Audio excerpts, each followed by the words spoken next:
नमस्कार and welcome to all of in grow.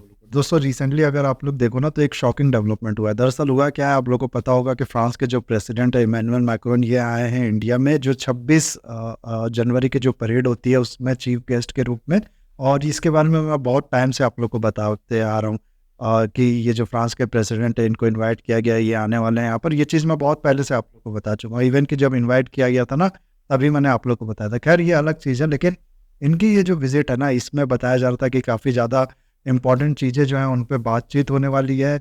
आप लोग कह सकते हो कि काफ़ी ज़्यादा जो इम्पोर्टेंट डील्स है वो दोनों फ्रांस इंडिया और फ्रांस के बीच में होने वाली है, इस तरीके की बातें की जा रही थी। लेकिन अगर आप लोग देखो ना तो जो भी बातचीत हुई है, जो भी आप लोग कह सकते हो डिस्कशन, नेगोशिएशन हुआ है, उसमें अभी तक जो 26 रफ़ाल की बात थी कि इंडिया 26 रफ़ाल और खरीदेगा फ्रांस से, साथ ही साथ 3 स्कॉर्पियन सबमरीन की भी बात चल रही थी कि वो भी इंडिया खरीदेगा फ्रांस से। इसको लेकर अभी तक कोई भी बात नहीं हुई है, आप लोग ऐसा कह सकते हो। अब इसको इसके रीज़न भी हो सकते हैं। अब ये क्यों ऐसा है इसके बारे में तो अभी हम लोग कुछ नहीं कह सकते। हो सकता है कि ये जो पूरा आप लोग कह सकते हो विज़िट था ना फ्रांस के प्रेसिडेंट का, इसके बारे में शुरुआत से ही ये कहा जा रहा था कि ये सेरेमोनियल विज़िट है, कोई सब्सटेंशियल विज़िट नहीं है। यानी कि आप लोग कह सकते हो कि कोई ज़्यादा डील-वील्स की बात, वेपन्स वगैरह की बात इस पे नहीं होने वाली थी। केवल सेरेमनी अटेंड करने के लिए फ्रांस के जो प्रेसिडेंट है, वो आने वाले थे यहाँ इंडिया में, और इंडिया दिखाने वाला था कि फ्रांस के जो प्रेसिडेंट है वो इम्पोर्टेंट है, इसीलिए हम लोग चीफ गेस्ट के रूप में इनको बुला रहे हैं। तो ये एक रीज़न हो सकता है, इसलिए इसके बारे में डिस्कस नहीं किया गया हो। लेकिन बाकी जो टॉपिक्स है उसमें तो देखो आप लोग डिस्कस किया गया है, थोड़ा बहुत कोऑपरेशन की बात की गई है। डाउट है, कहने का मतलब अभी ये हम लोग खुद खुल के कुछ नहीं कह सकते कि ये जो वेपन है ये इंडिया खरीदने के मूड में है या नहीं है, क्योंकि अगर आप लोग देखो ना तो हॉरिजन 2047 जो डॉक्यूमेंट है, आप लोगों को नहीं पता तो मैं बता दूं कि इंडिया और फ्रांस के जो डिप्लोमेटिक रिलेशन है ना, इसको लास्ट ईयर आप लोग कह सकते हो 25 साल पूरे हो चुके हैं 2023 में। और अभी अगले 25 साल जो हैं यानी कि 2047 तक, इसमें इंडिया और फ्रांस मिलके कैसे कोऑपरेट करेंगे, किन-किन चीज़ों पे ये लोग काम करेंगे, इसके जो डेवलपमेंट होने वाली है, इसके लिए एक डॉक्यूमेंट जो है ये निकाला था इंडिया और फ्रांस ने मिलके, अभी पिछले साल ही आप लोग कह सकते हो। तो इसमें अगर आप लोग देखो ना तो इसमें भी अगले जो सबमरीन है, इंडिया ने पहले जो सबमरीन और रफ़ाल खरीदे फ्रांस के साथ, उसके बारे में इस डॉक्यूमेंट में मेंशन है। लेकिन अगले जो बात की जा रही थी कि 26 सबमरीन खरीदेगा इंडिया और 3 स्कॉर्पियन 26 रफ़ाल खरीदेगा इंडिया और 3 स्कॉर्पियन सबमरीन जो है वो इंडिया खरीदेगा फ्रांस से। इसके बारे में इसमें भी नहीं मेंशन है। तो बात मैं ये आपसे कहना चाह रहा हूँ कि अभी भी हम लोग श्योरिटी से नहीं कह सकते कि इंडिया 26 रफ़ाल जो है वो खरीदे ही फ्रांस से। हालाँकि ये नोटिस में होगा, इंडिया इसको खरीदना चाहेगा, मतलब कंसिडर किया होगा, लेकिन लेट्स सी इंडिया खरीदता है कि नहीं। और ये जो सबसे बड़ी वेपन डील क्या हम लोग कहा जा रहा था इंडिया और फ्रांस के बीच में होने वाली है आने वाले टाइम में, इसको लेके आप लोग कह सकते हो अभी बहुत ज़्यादा कन्फ्यूज़न है। लेकिन उसके बाद भी इंडिया और फ्रांस के जो डिफेंस रिलेशन है वो मैं कहूँगा कि इस समय के सबसे ज़्यादा इम्पोर्टेंट डिफेंस रिलेशन जो है वो है, आप लोग ऐसा कह सकते हो। दरअसल अगर आप लोग देखो ना तो यूके हो गया, यूएसए हो गया, कनाडा हो गया, ऑस्ट्रेलिया हो गया, न्यूजीलैंड भी हो गया। ये जो कंट्री है, या मैं पहले भी आप लोगों को बता चुका हूँ, कहलाती है एंग्लो सैक्सन कंट्रीज़। और इन कंट्रीज़ में आप लोग कह सकते हो अपने में एक बहुत ज़्यादा यूनिटी है एज़ फार एज़ जो फॉरेन पॉलिसी है उसको अगर हम लोग कंसिडर करें तो। फॉरेन पॉलिसी में ये एक साथ मिलके ऑपरेट करती हैं, सब एक ही तरीके के डिसीज़न लेते हैं, या तो एक ही पक्ष में बोलते हैं या फिर आप लोग कह सकते हो कि बोलते ही नहीं हैं। तो ये बहुत ज़्यादा यूनाइट है एंग्लो सैक्सन कंट्रीज़ जो हैं।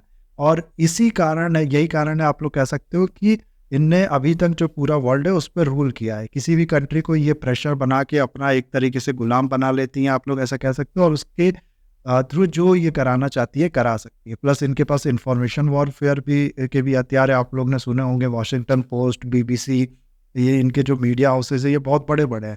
इसका भी इस्तेमाल करते हैं और ये पावरफुल कंट्रीज़ हैं, आप लोग ऐसा कह सकते हो। और एंग्लो सैक्सन इनको इसलिए कहा जाता है क्योंकि जो ब्रिटेन है ना, जो ब्रिटिश है, जो इंग्लैंड है, यहीं के लोग आप लोग ऐसा समझो इन कंट्रीज़ में जाके बसे हैं, और उनका जो पूरा जेनेटिक है वो यहाँ से मिलता है, इसलिए इनको एंग्लो सैक्सन कहा जाता है। अब फ्रांस जो है इसके बारे में मैं आप लोगों को बताऊँ तो फ्रांस एंग्लो सैक्सन कंट्री नहीं है सबसे पहले तो, और फ्रांस इनका एक राइवल भी है, आप लोग ऐसा कह सकते हो। ब्रिटिश और फ्रांस की जो राइवलरी है वो तो आप लोग को पता होगा कॉलोनियल टाइम से ही चलती है। लेकिन उसके बाद भी फ्रांस को अगर आप लोग देखो ना तो ये एक अलग कंट्री है, आप लोग ऐसा कह सकते हो। और अलग आप लोग कह सकते हो रहना भी चाहता है। फ्रांस एंग्लो सैक्सन कंट्रीज जो है उनको बहुत ज़्यादा पसंद नहीं करता है, इनके साथ बहुत ज़्यादा क्लोज रिलेशन यूरोप की ये नहीं चाहता है। इवन कि यूएस के बारे में तो फ्रांस के जो प्रेसिडेंट है इमैनुअल मैक्रोन, वो कई बार बोल भी चुके हैं कि हमें ब्लाइंडली यूएसए को फॉलो नहीं करना चाहिए, हमें अपने लिए जो इम्पोर्टेंट है उसको कंसिडर करना चाहिए, उस तरीके के डिसीजन लेने चाहिए। और फ्रांस यूरोप में जैसे कि मैंने आप लोगों को बताया बहुत ज़्यादा इंपॉर्टेंस रखता है। तो ये एक ग्रुप है एंग्लो सेक्शन कंट्रीज़ का, जिसमें यूके भी आता है, बाकी जो जैसे कि मैंने आप लोगों को बताया 4 कंट्रीज़ और है, और दूसरा आप लोग ऐसे समझो कि फ्रांस और उसकी जो यूरोपियन कंट्रीज़ अलाइक हैं वो है। तो ऐसे में इंडिया जो है ना उसको अगर आप लोग देखो तो वो इस समय एंग्लो सेक्शन कंट्रीज़ के आप लोग कह सकते हो टारगेट पे है। आप लोग ने सुना होगा कि खालिस्तान का इशू उठा के बहुत ज़्यादा प्रेशर बनाने की कोशिश की जा रही है इंडिया पे। ये सब इसीलिए हो रहा है। मैं आप लोगों को बताया ना जैसे कि मैंने शुरुआत में ही, कि ये जो एंग्लो सेक्शन कंट्री है किसी पे भी दबाव बना के उनको गुलाम बना लेती हैं। और अभी ये इंडिया से अच्छे रिलेशन तो चाहती हैं क्योंकि चाइना को इनको काउंटर करना है। आप लोग ऐसा कह सकते हो कि चाइना के काउंटर करने के लिए ये इंडिया को एक बहुत ही ज़्यादा रिलायबल पार्टनर समझती है। लेकिन इंडिया इनको ये भी पता है कि किसी के अंडर काम नहीं करने वाला, ये बहुत ज़्यादा ओपन फॉरेन पॉलिसी है इसकी, बहुत ज़्यादा आप लोग कह सकते हो कि क्लीन और फियरलेस फॉरेन पॉलिसी है इंडिया की। तो इसीलिए इंडिया को कंट्रोल में रखने के लिए एक खालिस्तान का इशू जो है वो अगर आप लोग देखो तो इन कंट्रीज़ के अंदर से चलाया जा रहा है। और इसीलिए अगर आप लोग देखो ना तो इंडिया को चाहिए एक ऐसा पार्टनर जो इसके साथ इंडिया कोऑपरेट करे। एक ग्रुप तो ये है ही रशिया चाइना का, यहाँ पर तो है ही। अब दूसरा ग्रुप अगर आप लोग देखो ना तो पूरा ये मिल के ना बन जाए, इसीलिए इंडिया को यहाँ पर भी कुछ कंट्रीज से अच्छे रिलेशन होना चाहिए। कहने का मतलब है एक ग्रुप तो जो है वो रशिया और चाइना का है ही। दूसरा अगर आप लोग देखो तो ये अमेरिका का ग्रुप, जो अमेरिकन कॉन्टिनेंट है उसका ग्रुप हो गया। और पूरा यूरोप भी इसी पाले में ना चल जाए और पूरा एंटी इंडिया ना हो जाए, इसलिए इंडिया को रशिया के अलावा भी इन कंट्रीज के साथ अच्छे रिलेशन जो है इसको बना के रखने पड़ेंगे। तो ऐसे में फ्रांस के साथ आप लोग कह सकते हो अच्छे रिलेशन बनाना बहुत ज़्यादा इंपॉर्टेंट है इंडिया के लिए। और इन दोनों के अच्छे रिलेशन होने की वजह से ये जो प्रेशर ये एंग्लो सैक्सन कंट्रीज बना रही हैं इंडिया पे, ये भी बहुत ज़्यादा कम हो सकेगा, आप लोग ऐसा कह सकते हैं।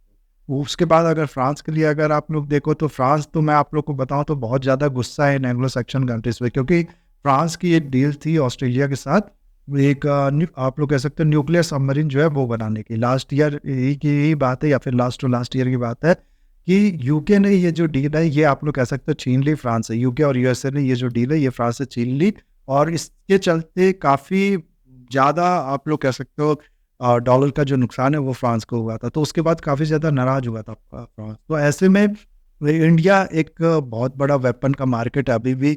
वेपन परचेज़ के मामले में इंडिया नंबर 1 पे है और सबसे ज़्यादा इंडिया खरीदता है रशिया से और दूसरा फ्रांस से। तो ऐसे में इंडिया का जो मार्केट है उसमें अपनी पकड़ बनाना और बाकी कंट्रीज़ को यूके और यूएसए जैसी कंट्री को यहाँ से आउट करके फ्रांस इन लोग से आप लोग कह सकते हो बदला ले सकता है। साथ ही साथ इसको वेपन बेचेगा तो फ़ायदा भी होगा। और एक तरीके से आप लोग कह सकते हो कि एक बहुत ही ज़्यादा बढ़िया रिलायबल पार्टनर जो है जो फ्रांस है वो इंडिया को देखता है इन एंग्लो सेक्शन कंट्रीज़ को टक्कर देने। तो ये एक चीज़ होगी। तो कहने का मतलब ये है कि ये दोनों ही कंट्रीज़ के लिए, इंडिया के लिए चाहे फ्रांस के लिए, ये जो रिलेशनशिप है ये बहुत ज़्यादा इंपॉर्टेंट है इंडिया को। इसीलिए अगर आप लोग देखो ना तो फ्रांस अच्छी टेक्नोलॉजी जो है वो दे देता है और कहता है आप सिर्फ इस टेक्नोलॉजी का इस्तेमाल करके वेपन्स बनाओ ही मत अपने यूज़ के लिए, बल्कि इसको बना के बेचो भी। तो इससे जो एक्सपोर्ट है हमारा वो बढ़ता है। इंडिया जो ऑलरेडी अपना वेपन्स का एक्सपोर्ट है वो बढ़ाना चाहता है, उसमें इससे बहुत ज़्यादा फ़ायदा मिलता है। एग्जाम्पल के लिए आप लोग को बताओ तो टाटा और एयरबस ने मिलके हाल में एक डील की थी कि हम लोग जो H125 हेलीकॉप्टर है वो मिलके बनाएंगे। और इसके लिए मैं आप लोग को बताऊं ना तो बहुत हद तक काम हो चुका है। फाइनल असेंबली लाइन जो है बस वही बिछाया जा रहा है इन दोनों कंट्रीज़ द्वारा, जिसके बाद बहुत जल्दी ये जो काम है ये इंडिया में शुरू भी होगा। उसके अलावा अगर आप लोग देखो तो फ्रांस की एक कंपनी है साफरान, इसने जो एयरक्राफ्ट्स होते हैं उनकी इंजन की बात की थी। HAL को उनके इंजन की जो टेक्नोलॉजी वो देगा और इसको लेके भी आगे जो डेवलपमेंट है वो होने वाली है, बहुत जल्दी ये होगा। और इसीलिए अगर आप लोग देखो तो जो वेपन डिफेंस के पर्सपेक्टिव से है ये सब चीज़ बाकी कंट्रीज देने को तैयार नहीं है। मैं अगर आप लोग को बताऊं तो इंडिया को, क्योंकि इससे हमारा तो फ़ायदा होगा ही, हमारा एक्सपोर्ट भी बढ़ेगा, आप लोग ऐसा कह सकते हो। और इंडिया में मैन्युफैक्चरिंग भी बढ़ेगी, आप लोग ऐसा कह सकते हो। कल को टेक्नोलॉजी आएगी तो जीरो से हम लोग कहने का मतलब है नहीं शुरू करनी पड़ेगी, इसलिए टेक्नोलॉजी का इंक्रीज़ होना, टेक्नोलॉजी का अपग्रेड होना और नई टेक्नोलॉजी इंडिया में इन्वेंट होना, ये इसके ज़्यादा चांसेस हैं। इसीलिए बहुत सी कंट्रीज़ इतने हाई लेवल की टेक्नोलॉजी इंडिया को देती नहीं है और फ्रांस ये देता है, जिससे बहुत ज़्यादा फ़ायदा आने वाले टाइम में होने वाला है इंडिया को। उसके अलावा फ्रांस ने बाकी पॉइंट ऑफ व्यू से आप लोग को बताओ तो यूनाइटेड नेशन सिक्योरिटी काउंसिल की जो परमानेंट सीट है, उसमें हमेशा इंडिया को सपोर्ट किया है कि हाँ, इंडिया की भी सीट होनी चाहिए। उसके अलावा आप लोग देखो तो न्यूक्लियर जो कॉपरेशन है दोनों कंट्रीज़ के बीच में वो भी है। 6 न्यूक्लियर पावर प्लांट जो है वो लगाने की बात की गई है अभी।